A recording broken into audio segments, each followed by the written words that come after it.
السلام عليكم ورحمة الله وبركاته. إن الحمد لله نحمده ونستعينه ونستغفره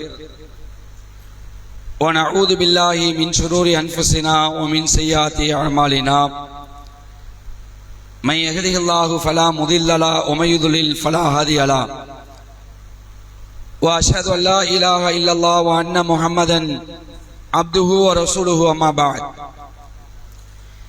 கண்ணியத்திற்கும் பெருமதிப்பிற்கும் உரிய எல்லாமல்ல அல்லாஹ்வின் நல்லடியார்களே, அல்லாஹ்வுடைய கிருபையினால் சுபுஹ் தொழுகையை ஜமாத்தோடு நிறைவேற்றிவிட்டு அல்லாஹ்வுடைய மார்க்கத்தை அறிந்து கொள்வதற்காக இந்த நேரத்தை நாம் எல்லாம் ஒதுக்கியிருக்கின்றோம்.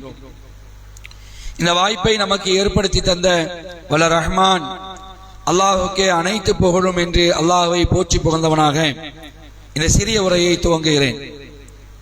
அன்புக்குரிய சகோதரர்களே, இந்த உலக தொடர்புகளை விட்டு துண்டிக்கக்கூடிய ஒரு இறை நிராகரிப்பாளன், அல்லாஹை ஏற்க மறுத்தவர்கள், இவர்களுடைய உயிர்களை எப்படி வானவர்கள் கைப்பற்றுவார்கள் என்பதை கண்மணி நாயகம் ஸல்லல்லாஹு அலைஹி வஸல்லம் அவர்கள் ஒரு அன்சாரி தோழருடைய ஜனாசாவை அடக்கம் செய்துவிட்டு அந்த தருணத்திலே மக்களுக்கு உரை நிகழ்த்தினார்கள். அந்த செய்தி அகமதுல 18,534, 17,830, 803 ஆகிய இலக்கங்கள் பதிவு செய்யப்பட்டிருக்கு. அல்லாஹ்வுடைய தூதர் ஸல்லல்லாஹு அலைஹி சொல்றாங்க, நிராகரிப்பவன், யாரெல்லாம் அல்லாஹ்வை நிராகரிக்கிறார்களோ அப்படிப்பட்டவர்கள் மரண வேளையை நெருங்கிவிட்டால் அவங்களுக்கு கதை முடிய போகிறது. அப்படி முடியக்கூடிய அந்த தருணத்துல கருத்த முகத்தோடு சில வானவர்கள் அவர்களுடைய கண் பார்வை எட்டும் அளவுக்கு வந்து இருப்பாங்க. அவர்களிடத்துல கம்பளி துணி ஒன்று இருக்கும். உயிரை கைப்பற்றக்கூடிய மலக்கு, இப்படிதான் இறை நம்பிக்கையாளருக்கு வந்தாங்க. அவங்க சூரிய ஒளிக்கு ஒப்பான தோற்றத்தில் இருந்தாங்க. ஆனா இவர்கள் கருத்த முகத்தோடு இருக்கிறாங்க, விகாரமான தோற்றத்தில் இருக்கிறாங்க. இவனுடைய உயிரை கைப்பற்றக்கூடிய மலக்கு அவனுடைய அருகில் வந்து அவர் சொல்லக்கூடிய வார்த்தை, ஐயத்துஹன் நஃப்சுல் ஹபீஸத்து உஹ்ரிஜி இலா சஹத்தின் மினல்லாஹி வ கலப். கெட்ட ஆத்மாவே, இப்படிதான் அழைக்கிறாங்க. கெட்ட ஆத்மாவே, அல்லாஹ் கொடுக்க இருக்கும் இழிவை நோக்கியும், அல்லாஹ் கொடுக்க இருக்கக்கூடிய இழிவை நோக்கியும் அவனுடைய கோபத்தை நோக்கியும் நீ வெளியேறிவா என்று கூறுவார். இப்படிதான் பதில். இப்படிதான் அவங்க சொல்லுவாங்க. கெட்ட ஆத்மாவே, அல்லாஹ்வுடைய இழிவை நோக்கி வரக்கூடிய உயிரே, அல்லாஹ்வுடைய கோபத்துக்கு ஆளான ஆத்மாவே, உன்னுடைய உயிரை வெளியேடு அப்படின்னு சொல்லும் பொழுது அப்ப அந்த உயிர் ஓடி ஒளியும். முடிஞ்சது, நம்முடைய கதை முடிய போது, நமக்கு மிகப்பெரிய ஒரு ஆபத்து காத்திருக்கு என்று நினைத்து அந்த உயிர் ஓடி ஒளிவதற்காக உடல் முழுவதும் ஓட ஆரம்பிச்சிடும். உச்சந்தலையிலிருந்து உள்ளங்கால வரைக்கும் ஓட ஆரம்பிச்சிடும். உற்றுவாங்களா? விடமாட்டான். அப்பதான் ரசூலுல்லாஹ் சொல்றாங்க, அதாவது உயிர்களை பலமாக கைப்பற்றுவோர் மீது ஆணையான் அல்லாஹ் சொல்றாங்க. அது இந்த இடம்தான். அதாவது நனைத்த கம்பளில் இருந்து ஒரு ரோமத்தை பிடுங்குவது எவ்வளவு சிரமமோ அதுபோன்று அந்த இறை நிராகரிப்பானுடைய உடலில் இருந்து உயிர் கைப்பற்றப்படும் பலவந்தமா. நேற்றைய தினத்தில் அந்த வசனங்கள்லாம் பார்த்தோம். அவர்கள் அடிப்பார்கள், முதுகில் அடிப்பார்கள், முகத்தில் அடிப்பார்கள், அடித்துதான் கைப்பற்றுவான் அல்லாஹ் குர்ஆன்ல சொல்றான். ரசூலுல்லாஹ் இந்த உமானத்தை சொல்லி காட்டுறாங்க. பலவந்தமான ஒரு நிலையில அவருடைய உயிர் கைப்பற்றப்படும்.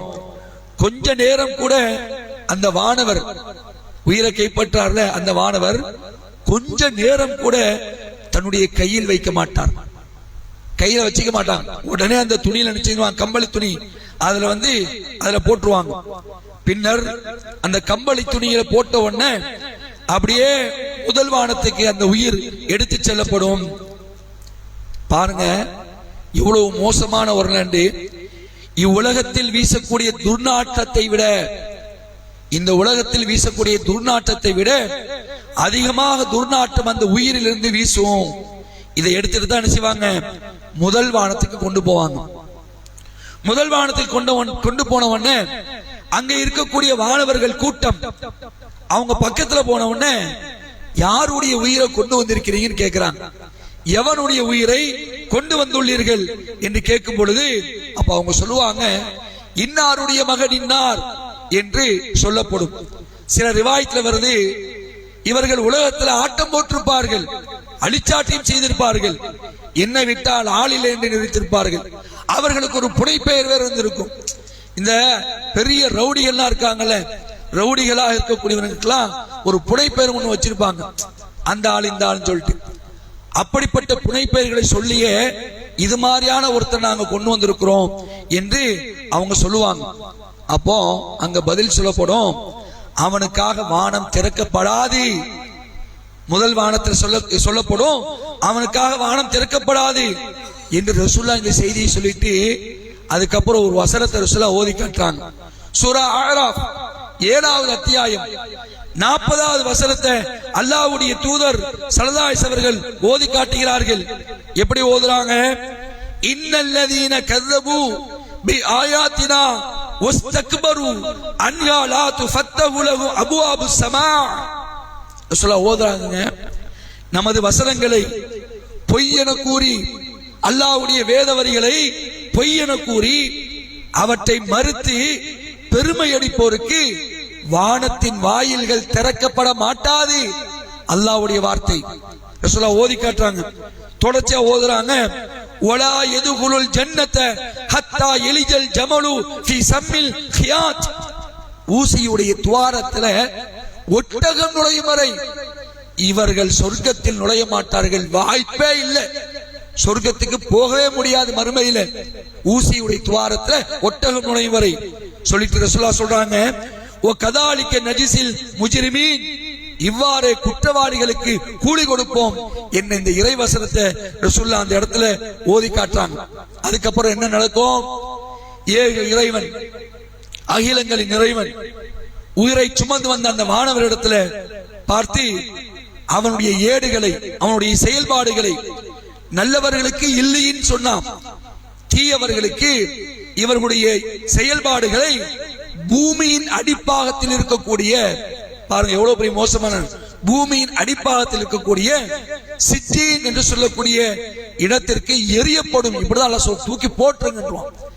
இவங்க செயல்பாடுலாம் செய்யுங்க, தூக்கி வீசிடுங்க அப்படின்னு சொல்லிட்டு இன்னொரு வசனத்தை ரசூலுல்லாஹ் ஓதி காட்டுறாங்க. அடுத்த ஒரு வசனம், இதெல்லாம் அந்த கபர்ஸ்தான்ல வச்சுதான் ரசூலுல்லாஹ் சொல்றாங்க. அடுத்த ஒரு வசனத்தை ஓதி காட்டுறாங்க. 22வது அத்தியாயம் சூரா அல் ஹஜ் 31வது வசனத்தை ஓதி காட்டுறாங்க. இதுதான் நமக்கெல்லாம் படிப்பன. அல்லாஹ் நம்மை காப்பாற்ற வேண்டும். இன்னைக்கு இயற்கை மார்க்கமா இஸ்லாத்துல நம்ம இருக்கிறோம், ஏக இறைவனாக அல்லாஹ்வை மட்டும் வணங்கக்கூடிய ஒரு கொள்கையில் இருக்கிறோம். இதே நிலையிலே மூத்தாயிரம் இன்ஷா அல்லாஹ் இந்த வாய்ப்பு அல்லாஹ் நமக்கு தரணும். ரசூலுல்லாஹ் சொல்றாங்க 31வது வசனம் 22வது அத்தியாயம், ஹுனஃபா லில்லாஹி கைர முஷ்ரிகீன பி, அல்லாஹ்வுக்காக வாய்மை நெறியில் நின்று அவனுக்கு இணை வைக்காதவளாக ஆகிவிடுங்கள். எப்படிப்பட்ட வார்த்தை பத்தியில அல்லாஹ் சொல்றான், அல்லாஹ்வுக்காக வாய்மை நெறியில் நின்று அவனுக்கு இணை வைக்காதவளாக ஆகிவிடுங்கள் சொல்லிட்டு ரசூலுல்லாஹ் சொல்றாங்க, ஒமை யுஷ்ரிக் பில்லாஹி, அல்லாஹ்வுக்கு இணை வைப்பவன், அல்லாஹ்வுக்கு இணை வைப்பவன் ஃபகஅன்னமா ஹர்ர மினஸ் ஸமாயி ஃபதஹதஃபு தைர், வானத்திலிருந்து விழுந்து அவனை பறவைகள் கொத்திச் சென்றவனை போலாவான். அல்லாஹ்வுக்கு எவன் இணை வைக்கிறானோ அவன் வானத்திலிருந்து விழுந்து அவனை பறவைகள் கொத்திச் சென்றவனை போலாவான். அல்லது அவு தஹ்வீபிஹி ரீஹு ஃபீ மகானின் ஸஹீக், அல்லது பெரும் காற்றால் தொலைதூரத்தில் தூக்கி எறியப்பட்டவனை போலாவான்.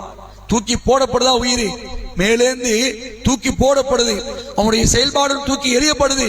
இதை ரசூலுல்லாஹ் செய்றாங்க, ஓமானமா சொல்றாங்க. அப்போ இதுதான் இறை மறுப்பாளர்கள், இறை நிராகரிப்பாளருடைய நிலை. பூமியில கொண்டு சேர்த்துருவாங்க, அவனுடைய உடல்ல சேர்க்கப்பட்டுரும். அதுக்கப்புறம் விசாரணை, மன்னரை வாழ்க்கை போகுது. இதுதான் உயிர்களை கைப்பற்றப்படும் பொழுது தீயவர்களுடைய நிலை என்று மார்க்கம் நம் சொல்லித் தருகிறது. அன்புக்குரியவர்களே, இந்த பணிகளை செய்வது மலக்குமார்கள் தான். அல்லாஹ் ரப்பல் ஆலமீன் நம்முடைய உயிரை இலகுவாக கைப்பற்றக்கூடிய ஒரு பாக்கியத்தை நமக்கு தரணும். ஏகத்துவத்தில் வாழ்ந்து மரணிக்கக்கூடிய பாக்கியத்தை தரணும். அப்படி மூத்தான்னு சொன்னா மூத்திலேயே என்ன செஞ்சலாம், நமக்கு மறுமையில மண்ணறையில கிடைக்க இருக்கக்கூடிய செய்திகளை நாம் தெரிந்து கொள்வோம். அப்படிப்பட்ட நன்மக்களாக அல்லாஹ் ரப்பல் ஆலமீன் நம் அனைவரையும் ஆக்கியல் புரிவானாக என்று அல்லாஹ்விடத்தில் பிரார்த்தித்தவனாக இந்த உரையை முடித்துக் கொள்கின்றேன். வஆகிர் தாவானா அனில் ஹம்துலில்லாஹி ரப்பில் ஆலமீன். வஸ்ஸலாமு அலைக்கும் வரஹ்மத்துல்லாஹி வபரகாத்துஹு.